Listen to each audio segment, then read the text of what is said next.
Hyderabad Begumpet flyover పై ప్రమాదం జరిగింది. Divider ను ఢీకొట్టి కారు బోల్తా పడింది. కారులో ప్రయాణిస్తున్న నలుగురికి తీవ్ర గాయాలయ్యాయి.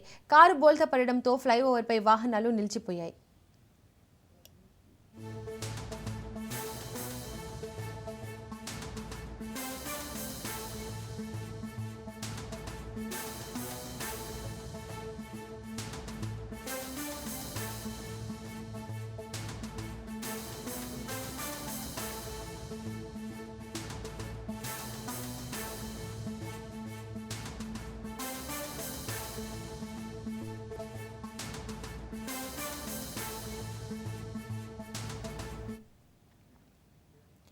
హైదరాబాద్ బేగంపేట ఫ్లైఓవర్ పై ప్రమాదం జరిగింది. డివైడర్ ను ఢీకొట్టి కారు బోల్తా పడింది. కారులో ప్రయాణిస్తున్న నలుగురికి తీవ్ర గాయాలయ్యాయి. కారు బోల్తా పడడంతో ఫ్లైఓవర్ పై వాహనాలు నిలిచిపోయాయి. ఈ ఘటనకు సంబంధించి మరింత సమాచారం మా ప్రతినిధి ప్రవీణ్ అందిస్తారు. ప్రవీణ్,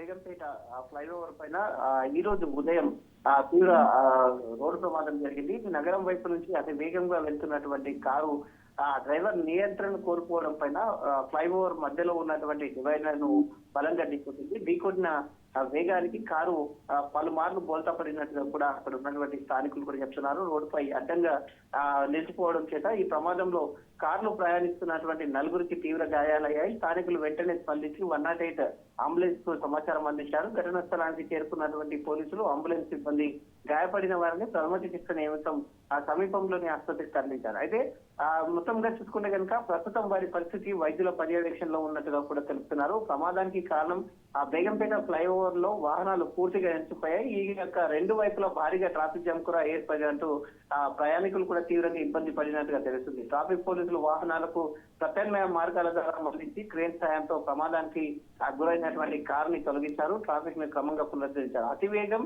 డ్రైవర్ నిర్లక్ష్యం వల్లే ఈ ప్రమాదం జరిగినట్టు పోలీసులు అయితే ప్రాథమికంగా నిర్ధారించారు. ఘటన పైన కేసు నమోదు చేసి ప్రమాదానికి గల పూర్తి కారణాలపైన పోలీసులు అయితే దర్యాప్తు చేస్తున్నారు. Right Praveen, thank you.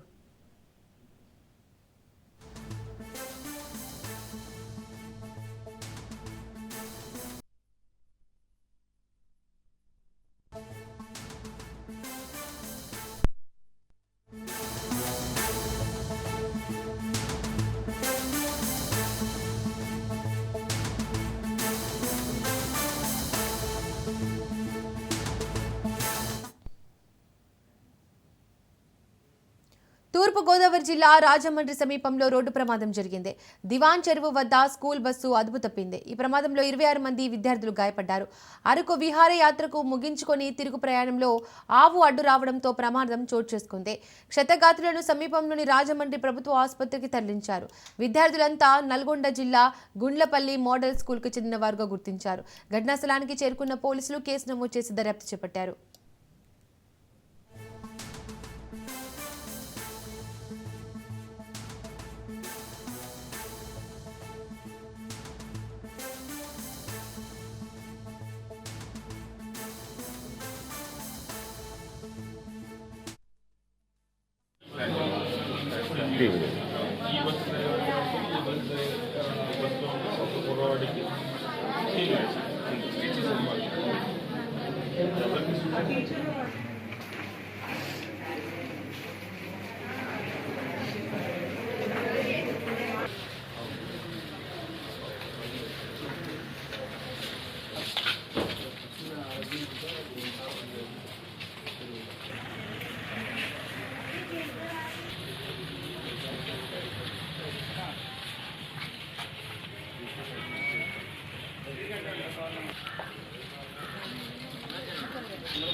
తూర్పు గోదావరి జిల్లా రాజమండ్రి సమీపంలో రోడ్డు ప్రమాదం జరిగింది. దివాన్ చెరువు వద్ద స్కూల్ బస్సు అదుపు తప్పింది. ఈ ప్రమాదంలో 26 మంది విద్యార్థులు గాయపడ్డారు. అరకు విహారయాత్రలు ముగించుకొని తిరుగు ప్రయాణంలో ఆవు అడ్డు రావడంతో ప్రమాదం చోటు చేసుకుంది. క్షతగాత్రులను సమీపంలోని రాజమండ్రి ప్రభుత్వ ఆసుపత్రికి తరలించారు. విద్యార్థులంతా నల్గొండ జిల్లా గుండ్లపల్లి మోడల్ స్కూల్కి చెందిన వారుగా గుర్తించారు. ఘటనా స్థలానికి చేరుకున్న పోలీసులు కేసు నమోదు చేసి దర్యాప్తు చేపట్టారు.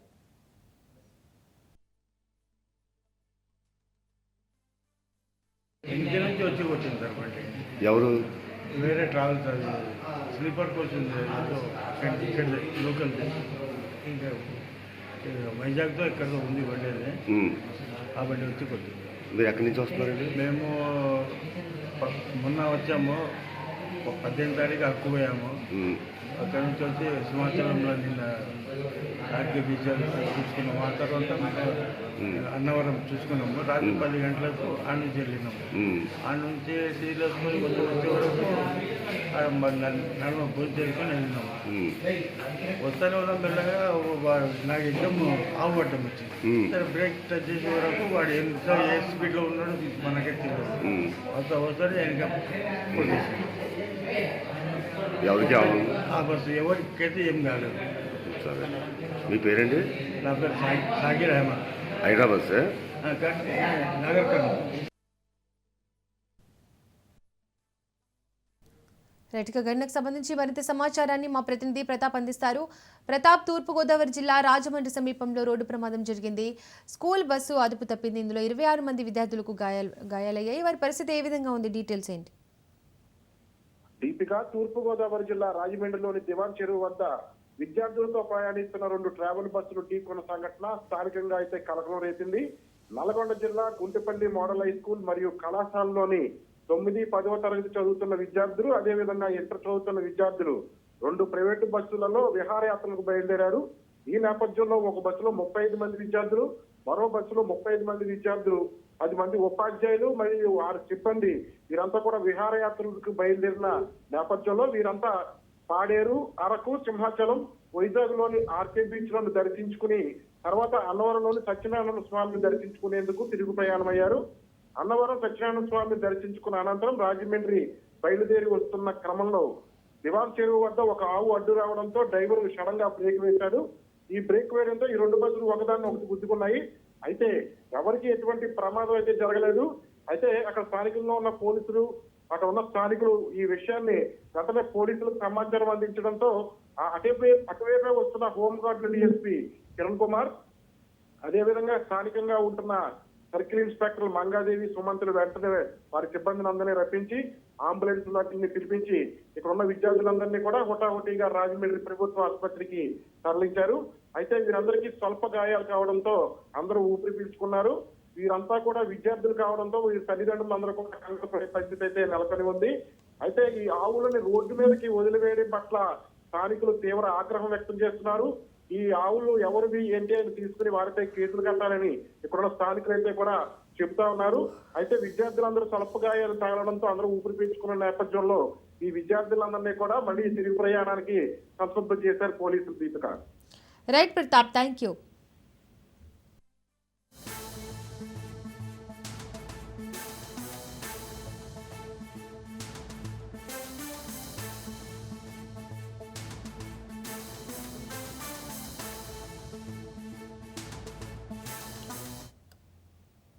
దేశంలోనే అత్యంత పెద్ద ఉత్సవంగా మేడార మహాజాతరగా పిలుచుకునే సమ్మక్క సారక్క జాతరకు ముందు నుంచే భక్తులు లక్షల్లో వస్తున్నారు. ఆసియా ఖండంలోనే గిరిజన జాతరగా పేరుగాంచిన వనదేవతల పండుగకు వచ్చే భక్తులు నిలువెత్తు బంగారంను మొక్కుగా చెల్లించుకొని అమ్మవారి ఆశీర్వాదాలు తీసుకొని తిరుగు పయనమవుతున్నారు. ములుగు జిల్లా తాడ్వాయి మండలం మేడారంలో జరిగే ఈ జాతరకు వచ్చే భక్తుల కోసం భారీ ఏర్పాట్లు చేసింది ప్రభుత్వం. జాతర ఈ నెల 28 నుంచి 31వ తేదీ వరకు జరగనుంది. ఇక జాతరకు సంబంధించిన మరింత సమాచారం మేడారం నుంచి మా ప్రతినిధి సునీల్ అందిస్తారు. గిరిజనుల ఆరాధ్య దైవంగా భావించేటువంటి సమ్మక్క సారలమ్మ మహాజాతరకు తెలంగాణ రాష్ట్ర ప్రభుత్వం అన్ని ఏర్పాట్లు కూడా పూర్తి చేసింది. ప్రస్తుతం నేను మేడారంలో ఉన్నటువంటి సమ్మక్క సారలక్క జాతర వద్ద నేను ప్రస్తుతం ఉన్నాను. ప్రస్తుతము సమ్మక్క సారలమ్మ జాతర ఈ నెల 28 నుంచి 31 వరకు తెలంగాణ రాష్ట్ర ప్రభుత్వం ఎంతో ప్రతిష్టాత్మకంగా నిర్వహిస్తున్న నేపథ్యంలో ఈసారి ఎన్నడూ లేని విధంగా ప్రపంచంలోనే ఎంతో పెద్ద మహాకుంభమేళ మహాజాతరగా నిర్వహిస్తున్నటువంటి దాదాపు 930 ఏళ్ల చరిత్ర ఉన్నటువంటి ఈ యొక్క సమ్మక్క సారక్క మహాజాతర సందర్భంగా ఈసారి తెలంగాణ రాష్ట్ర ప్రభుత్వము కనీ విని ఎరగని రీతిలో ఈసారి రాష్ట్ర ప్రభుత్వం కూడా గద్దెల పునర్నిర్మాణం కోసం అన్ని ఏర్పాట్లు కూడా పూర్తి చేస్తున్నటువంటి పరిస్థితి కనబడుతుంది. మనం చూడొచ్చు, ఒకసారి మన రాజ్ని స్క్రీన్ మీద మన కెమెరామెన్ భరత్ చూపిస్తున్నటువంటి దృశ్యాలు ఒకసారి చూసినట్టయితే ఉదయం నుంచి కూడా అంటే దాదాపు గత వారం రోజుల నుంచి కూడా సమ్మక్క సారలమ్మ మహాజాతర సమీపిస్తున్న నేపథ్యంలో భక్తులు తండోపతండాలుగా అమ్మవారిని దర్శనం చేసుకునేందుకు పెద్ద పెద్ద ఎత్తున మేడారం గద్దెల వద్దకు అమ్మవారి గద్దెల ప్రాంగణానికి చేరుకుంటున్న దృశ్యాలు కూడా మనం రాజ్ని స్క్రీన్ మీద ఎక్స్క్లూజివ్గా చూడొచ్చు. ప్రస్తుతం అయితే ఈ యొక్క ఎన్నడూ లేని విధంగా గత ప్రభుత్వముతో పాటు గత ప్రభుత్వాలు ఎప్పుడూ ఈ యొక్క సమ్మక్క సారలమ్మ సంబంధించినటువంటి గద్దెల పునర్నిర్మాణానికి సంబంధించిన విషయంలో ఎలాంటి కార్యాచరణ రూపొందించకపోవడంతో ఈసారి తెలంగాణ రాష్ట్ర ప్రభుత్వం ఎంతో ప్రతిష్టాత్మకంగా దాదాపు 250 కోట్లు వెచ్చించి మరీ గద్దెల పునర్నిర్మాణ పునరుద్ధరణ పనులు ప్రారంభించడం జరిగింది. చుట్టుపక్కల మనం చూడొచ్చు సమ్మక్క సారలక్క గద్దెల మొత్తం కూడా పూర్తిగా జాతరకు సంబంధించిన పనులు మొత్తం కూడా శరవేగంగా రాష్ట్ర ప్రభుత్వము మొత్తం కూడా నిర్వహించడం జరిగింది. ప్రస్తుతము సమ్మక్క అదేవిధంగా సారలమ్మ పూర్తిగా గద్దెల పునర్నిర్మాణం దాదాపు 200 ఏళ్ళ ఉండే విధంగా 200 ఏళ్ల పాటు సంవత్సరాల పాటు ఉండే విధంగా పూర్తిగా గద్దెల ప్రాంగణాలు మొత్తం కూడా పూర్తిగా పాలరాతితో తీర్చిదిద్దిన దృశ్యాలు కూడా మనం రాజ్ని స్క్రీన్ మీద చూడవచ్చు. మొత్తం గద్దెల ప్రాంగణంతో పాటు చుట్టుపక్కల ఉన్నటువంటి శిలా తోరణాలు మొత్తం కూడా పూర్తిగా ఇప్పటికే పనులు మొత్తం కూడా పూర్తిగా ప్రారంభించడం కాబట్టి కంప్లీట్ కూడా కావడం జరిగింది. మొత్తం ఈ యొక్క మహాజాతర సందర్భంగా భక్తులకు ఎలాంటి ఇబ్బందులు తలెత్తకుండా అటు రాష్ట్ర ప్రభుత్వంతో పాటు రాష్ట్ర పోలీస్ శాఖ కూడా అన్ని ఏర్పాట్లు కూడా పూర్తి చేసినటువంటి దృశ్యాలు కూడా మనం చూడొచ్చు. కేవలం తెలంగాణ రాష్ట్రంలో నుంచే కాకుండా వివిధ రాష్ట్రాల నుంచి మధ్యప్రదేశ్, కర్ణాటక, మహారాష్ట్ర అదేవిధంగా ఇతర దేశాల నుంచి కూడా ఈ యొక్క మహాజాతర చూడడానికి పెద్ద ఎత్తున ఈసారి భక్తులు తరలి వచ్చే అవకాశం ఉన్న నేపథ్యంలో భక్తులకు ఎలాంటి ఇబ్బందులు తలెత్తకుండా అటు ఆలయ సంబంధించిన ప్రభుత్వము అదేవిధంగా ఆలయ బోర్డు సంబంధించినటువంటి ట్రస్ట్ బోర్డు కావచ్చు అన్ని ఏర్పాట్లు కూడా పూర్తి చేస్తుంది. ఇప్పటికే తెలంగాణ రాష్ట్ర ప్రభుత్వము గిరిజనుల ఆరాధ్య దైవంగా భావించినటువంటి సమ్మక్క సారలమ్మ మహాజాతర సందర్భంగా ఒక ట్రస్ట్ బోర్డును కూడా ఏర్పాటు చేయడం జరిగింది. 14 మందితో ఈ ట్రస్ట్ బోర్డుని ఏర్పాటు చేయడం జరిగింది. మొత్తం కూడా గద్దెల పునర్నిర్మాణ పనులు మొత్తం కూడా ఇప్పటికే ఆల్మోస్ట్ కంప్లీట్ కావడం జరిగింది. మనం చూడొచ్చు రాజ్ని స్క్రీన్ మీద అటు గోవిందరాజు కావచ్చు, పడిగిద్దరాజు కావచ్చు సంబంధించినటువంటి ఆలయ గోపురాలు, ఆలయ చుట్టుపక్కల పరిసరాల ప్రాంతాలు, మరోవైపు ఆలయంలో ఉన్నటువంటి ఈ రాడ్స్ మొత్తం కూడా అంటే భక్తులు ఒకసారి మనం చూస్తున్నట్లయితే మొత్తం అంటే ఎన్నడూ లేని విధంగా అంటే భక్తులు ఎప్పుడైతే సమ్మక్క సమ్మక్క తల్లిని దర్శించుకుంటారో ఆ తర్వాత వెంటనే మళ్ళీ బయటికి వెళ్లకుండా సారక్క తల్లిని మరోవైపు గోవిందరాజుని పడిద్దరాజుని కూడా దర్శించుకునేందుకు వెసులుబాటు కల్పించడం దృశ్యాలు మనం రాజన స్క్రీన్ మీద ఎక్స్క్లూజివ్గా చూడొచ్చు. ప్రస్తుతం అయితే మహాజాతర ఈ నెల 28, 29, 30, 31 దాదాపు 4 రోజుల పాటు జరుగుతున్న నేపథ్యంలో ఈసారి పనులు మొత్తం కూడా పూర్తిగా అన్ని ఏర్పాటు చేసి మీరు చెప్పండి ఎక్కడి నుంచి వచ్చారమ్మా? అది ములుగు.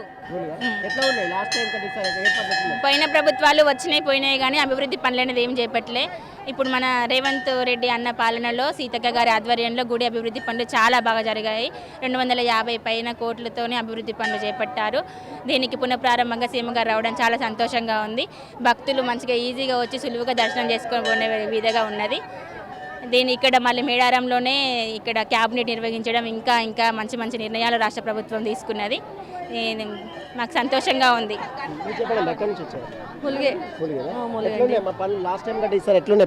గత ప్రభుత్వం కంటే ఇప్పుడు వచ్చిన సీతక్క రేవంత్ రెడ్డి హయాంలో చాలా అభివృద్ధి పనులు మంచిగా జరుగుతున్నాయి. కానీ ఇప్పుడు అతి సులువుగా మంచిగా దర్శనం చేసుకునేటట్టు వీలుంది భక్తులకి.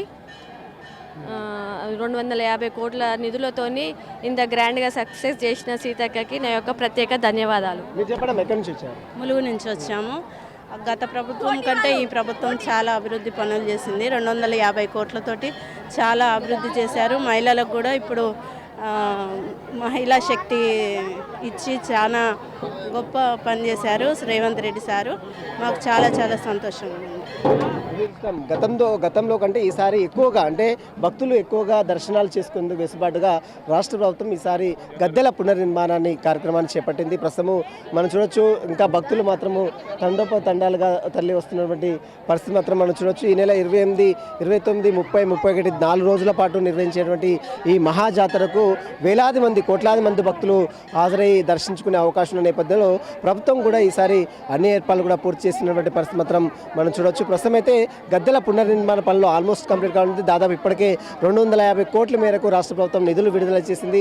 ఈ యొక్క గద్దెల పనులకు సంబంధించినటువంటి విషయాలతో పాటు మహాజాతరకు సంబంధించినటువంటి అంశాలపై కూడా రాష్ట్ర ప్రభుత్వం ఎప్పటికప్పుడు పరిస్థితిని సమీక్షిస్తుంది. ఇక ఇప్పటికే రాష్ట్ర కేబినెట్ సమావేశం కూడా ఈసారి దేశంలోనే మొట్టమొదటిసారిగా ఈసారి ములుగు జిల్లా అది కూడా మేడారం సమ్మక్క సారలక్క జాతర మహాజాతర జరుగుతున్నటువంటి ప్లేస్లో ఈసారి కేబినెట్ సమావేశం కూడా నిర్వహించడం జరిగింది. రాష్ట్ర కేబినెట్ సమావేశంలో కూడా అనేక కీలక నిర్ణయాలు కూడా తీసుకుంటుంది. రాష్ట్ర గిరిజనుల సంక్షేమం కోసము, అదేవిధంగా సమ్మక్క సారలమ్మ సంబంధించినటువంటి జాతరకు సంబంధించిన అభివృద్ధి పనులు కావచ్చు, మరోవైపు ఈ యొక్క జంపన బాగులో ఎప్పుడు కూడా నీరు ఉండే విధంగా లక్నవరం నుంచి ఒక ప్రత్యేకమైనటువంటి ప్రాజెక్ట్ని ఇక్కడికి తీసుకురావడం, అదేవిధంగా సంబంధించినటువంటి కొట్లూరు సంబంధించినటువంటి ప్రాజెక్టు ఎత్తిపోతల పథకానికి సంబంధించిన అంశాలపై కూడా క్యాబినెట్లో కీలక నిర్ణయం కూడా తీసుకున్న పరిస్థితి మాత్రం మనం చూడవచ్చు. మొత్తం మీద తెలంగాణ రాష్ట్రం వ్యాప్తంగా దేశంలోనే ఎంతో ప్రతిష్టాత్మకంగా జరుగుతున్నటువంటి మహాకుంభమేళ మహాజాతరకు అన్ని ఏర్పాట్లు కూడా రాష్ట్ర ప్రభుత్వము ఇప్పటికే పూర్తి చేసింది. ఈ నెల 28, 29, 30, 31 తేదీలో జరిగినటువంటి ఈ మహాజాతర సందర్భంగా భక్తులకు ఎలాంటి ఇబ్బందులు కనుక రాష్ట్ర ప్రభుత్వము ఇప్పటికే అన్ని ఏర్పాట్లు కూడా పూర్తి చేసిన పరిస్థితి మాత్రం కనబడుతుంది. విడిచి భర్త సునీల్ రాజ్ న్యూస్ మేడారం నుంచి. వరంగల్ జిల్లా నర్సంపేటలో రాజ్ న్యూస్ 2026 నూతన సంవత్సర క్యాలెండర్ ఆవిష్కరణ కార్యక్రమం జరిగింది. ఎమ్మెల్యే దొంతి మాధవరెడ్డి చేతుల మీదుగా ఆవిష్కరించారు. ప్రభుత్వానికి ప్రజలకు మధ్య వారధిగా పనిచేయాలని కోరారు.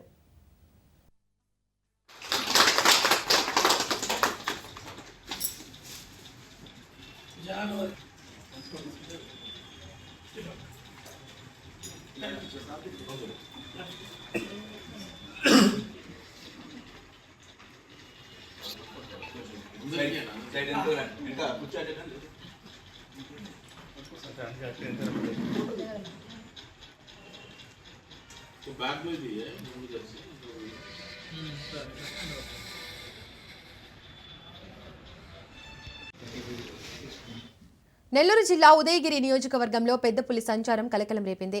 మండలం బండగానిపల్లి ఘాట్ రోడ్లో రాత్రి వేళ అటుగా వెళ్తున్న వాహనదారులకు కనిపించడంతో భయాందోళనకు గురయ్యారు. సమాచారంతో పులి జాడను కనుమ బావి వద్ద కదలికలు గుర్తించిన అటవీశాఖ అధికారులకు గ్రామస్తులు సమాచారం ఇచ్చారు.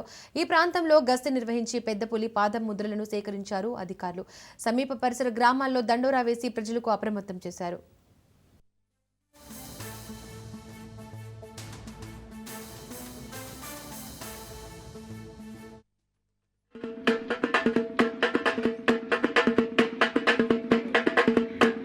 వడ్డిపాలెం గ్రామ ప్రజలకి ఉదయగిరి ఫారెస్ట్ వారు తెలియజేయనిది ఏమనగా, మనకి ఉదయగిరి నుంచి బండగానిపల్లి ఘాట్ రోడ్ లో పెద్ద పులి తిరుగుతుందని ఒక సమాచారం ఉంది. ఉదయగిరి అటవీ శాఖ వారు పరిశీలించగా ఆ పులి యొక్క అడుగు జాడలు కొన్ని కనిపించి ఉన్నాయి. కావున మీకు ముఖ్యంగా తెలియజేయనిది ఏమనగా, రాత్రి కొందరు ఆటోలో ఆడవారు ఎవరో వస్తా ఉంటే వాళ్ళు కూడా మేము చూసామని చెప్పారు. అందుకని మనం ఆ ఘాట్ రోడ్ లో ప్రయాణించేటప్పుడు ఎవరు ఒంటరిగా ప్రయాణించవద్దు. దయచేసి 3, 4 కలిసి ఆ దారిని ఒక తప్పని పరిస్థితుల్లో పోవాల్సి వస్తే 3, 4 కలిసి మాత్రమే వెళ్ళండి. ఏదన్నా పని ఉన్నా సాయంత్రం 5 గంటల్లో పని ముగించుకొని ఆ దారిని మళ్ళీ వచ్చేయాలి తిరిగి. మనం తర్వాత గొర్రెలు మేకలు మేపువారు కూడా ఏదన్నా మనం అక్కడికి పోవాల్సి వస్తే అడవి లోపలికల్లా వెళ్లకుండా ఆ దగ్గర ప్రాంతాల్లో మేపుకొని జాగ్రత్తగా మన స్వగృహానికి 5 గంటలకల్లా మనం రావాల్సిందిగా కోరుకుంటున్నాము. పులి అనేది ఖచ్చితంగా ఉందని మనకి కొన్ని జాడలు ఖచ్చితంగా తెలియజేస్తున్నాయి. మేము ఉదయగిరి అటవీ శాఖ వారు ముఖ్యంగా తెలియజేయని అనగా, వీలైనంత వరకు ఆ దారిన ప్రయాణం మానుకుంటే మనకు మంచిదని మా యొక్క అభిప్రాయం. తప్పని పరిస్థితుల్లో మీరు పోవాలనుకుంటే కనీసం 4, 5 కలిసి మాత్రమే వెళ్ళండి. బీజేపీ జాతీయ అధ్యక్షుడిగా ఏకగ్రీవంగా ఎన్నికైన నితిన్ నబీన్ జేపీ నడ్డా నుంచి బాధ్యతలు స్వీకరించారు. నితిన్ నబీన్ ప్రమాణ స్వీకారం చేశారు. ప్రధాని నరేంద్ర మోడీ, కేంద్ర మంత్రులు అమిత్ షా, రాజ్నాథ్ సింగ్, పలు రాష్ట్రాల బీజేపీ అధ్యక్షులు హాజరయ్యారు. బీజేపీలో సాధారణ కార్యకర్త కూడా జాతీయ అధ్యక్షుడు కాగలడని, ప్రజాసేవ లక్ష్యంగా పార్టీ శ్రేణులు పనిచేయాలన్నారు ప్రధాని మోడీ. తాను బీజేపీ కార్యకర్త, నితిన్ తనకు బాస్ అన్నారు. బీజేపీలో నిర్ణయాలు, ఎంపికలు అన్ని ప్రజాస్వామ్యబద్ధంగా ఉంటాయన్న మోడీ, దేశసేవ, ప్రజాసేవ లక్ష్యంగా బీజేపీ పనిచేస్తోందన్నారు.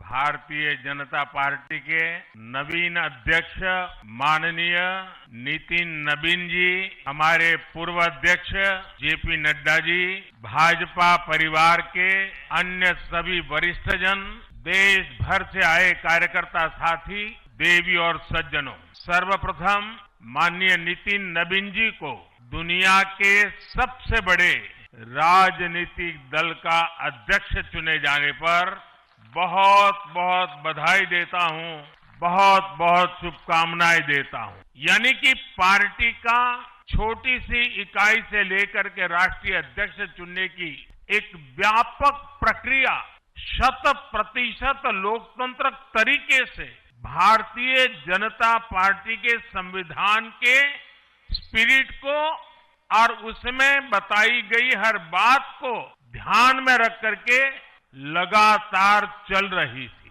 भारतीय जनता पार्टी की लोकतांत्रिक आस्था, संगठनात्मक अनुशासन और कार्यकर्ता केंद्रित सोच का प्रतीक है। मैं देश भर के कार्यकर्ताओं का इस प्रक्रिया को सफल बनाने के लिए बहुत बहुत अभिनंदन करता हूं। और उनका दायित्व सिर्फ भाजपा को भी संभालना इतना नहीं है, एनडीए के सब साथियों के बीच भी तालमेल का बहुत बड़ा दायित्व भी देखना होता है।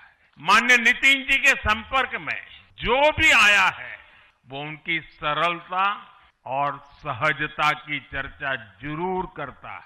बीजेपी युवा मोर्चा का दायित्व हो, अलग अलग राज्यों में प्रभारी के रूप में जिम्मेदारी हो या फिर बिहार सरकार में काम करने का अनुभव हो, नितिन जी ने हमेशा जब जब जो जहां जहां जो जिम्मेवारी मिली अपने आप को उन्होंने साबित किया है। తమిళనాడు శాసనసభ సమావేశంలో తన ప్రసంగాన్ని చదవకుండానే గవర్నర్ రవి నిష్క్రమించారు. ఈ ఏడాది శాసనసభ తొలి సమావేశం మంగళవారం ప్రారంభం కాగా తన ప్రసంగం మధ్యలోనే ఆయన వాకౌట్ చేశారు. తమిళ తల్లి ప్రార్థనా గీతం తర్వాత జాతీయ గీతం ఆలపించాలని సభాపతిని గవర్నర్ కోరగా అందుకు నిరాకరించడంతో ఆయన వెళ్లినట్లు తెలుస్తోంది. అన్ని శాసనసభల్లోనూ గవర్నర్ ప్రసంగానికి ముందు తర్వాత జాతీయ గీతాన్ని పాడతారని, ఇక్కడ ప్రసంగానికి ముందు ఆలపించాలని కోరినా ఉద్దేశపూర్వకంగానే నిరాకరించారని లోక్సభలో వెల్లడించారు.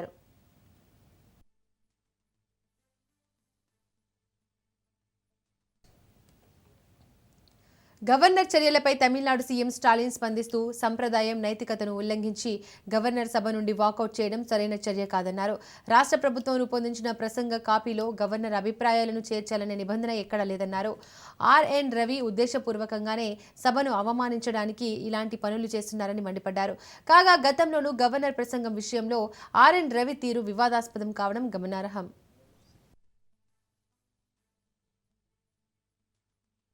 ஆளுநரின் செயல் என்பது நூற்றாண்டு கால மரபையும் நீண்ட பாரம்பரியத்தையும் கொண்ட இந்த மக்கள் சபையை, அதன் மாட்சிமையை அவமதிக்கும் செயலாகும் என்றே நான் கருதுகிறேன். 10/4/2023 அன்று இதே பேரவையில் நான் ஆற்றிய உரையின் ஒரு பகுதியை நான் இங்கே நினைவு கூற விரும்புகிறேன்.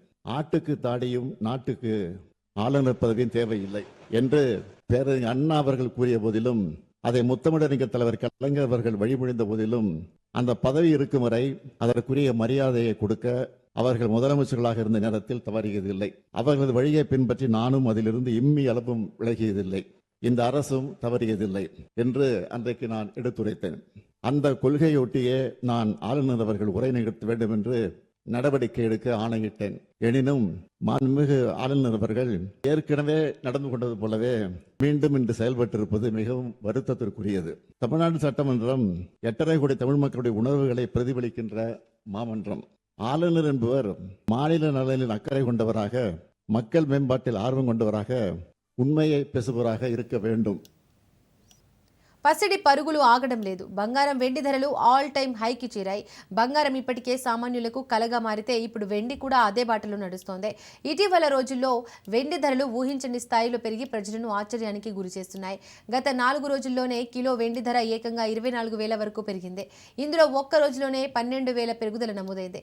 దీంతో హైదరాబాద్లో కిలో వెండి ధర 3,30,000కు చేరింది. ఇంతవరకు వెండిని తక్కువ ధరకే కొనుగోలు చేసే అవకాశం ఉండగా ఇప్పుడు అది కూడా అందని స్థాయికి చేరింది. ఇక బంగారం ధరలు కూడా అదే దిశగా పరుగులు తీస్తున్నాయి. 24 క్యారెట్ల బంగారం 10 గ్రాముల ధర 1,50,680కు చేరింది. తెలుగు రాష్ట్రాల్లోనూ ధరలు దాదాపు ఇదే స్థాయిలో కొనసాగుతున్నాయి. వచ్చే నెల నుంచి శుక్ర పౌర్ణమి ముగిసి పెళ్లిళ్ల సీజన్ ప్రారంభం కావడంతో బంగారం, వెండి ఆభరణాలపై డిమాండ్ మరింత పెరిగే అవకాశం ఉంది. దీంతో రాబోయే రోజుల్లో ధరలు ఇంకా పెరిగే సూచనలు కనిపిస్తున్నాయని మార్కెట్ వర్గాలు అంటున్నాయి.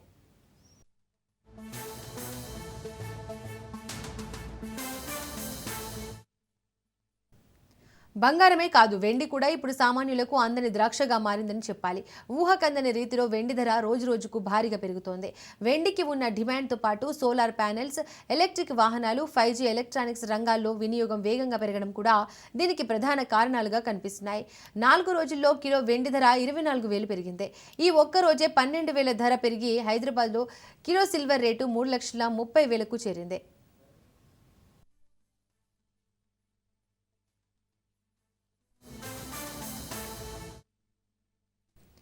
బంగారం రేటు కూడా పెరిగింది. 24 క్యారెట్ల బంగారం ధర 1,50,000కు చేరువలో ఉంది. మంగళవారం 24 క్యారెట్ల బంగారం 10 గ్రాముల ధర 1,040 పెరిగి 1,47,280కి చేరింది. 22 క్యారెట్ల బంగారం ధర 10 గ్రాముల ధర 950 పెరిగి 1,35,000కు చేరింది. వచ్చే నెల నుంచి శుక్ర పౌర్ణమి పూర్తయి పెళ్లిళ్ల సీజన్ ప్రారంభం కానుండగా వెండి బంగారం ఆభరణాలకు మరింత డిమాండ్ పెరగనుంది. ఈ క్రమంలో వెండి బంగారం ధరలు ఆకాశానికి తాకుతాయన్న అంచనాలు వెలువడుతున్నాయి.